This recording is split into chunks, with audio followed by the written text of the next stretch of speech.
Hello, Galaxy. I'm Chris Perillo, and this is my view in Fewer Than Two. Computers in your brain? It's coming. I'm kind of looking forward to the day. I'm kind of scared because, technology is good, but, imagine having something baked into you that you couldn't easily remove. Like these glasses here, I can take off at the end of the day, and then everything's blurry, and then I put them back on, and I can see again. Well, imagine having a computer chip inside your brain to do what?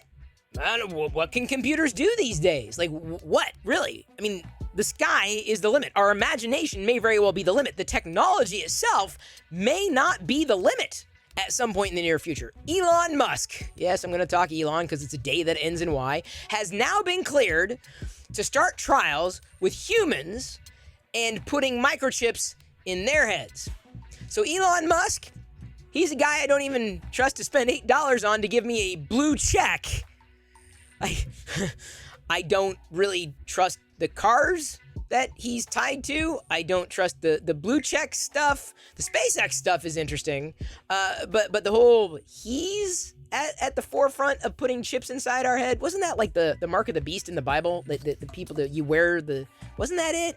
I seem to remember that the augmentation. So I'm all for augmentation. I am absolutely 110%. Like I'm in. I just don't know if I would trust Elon to be the person to do it.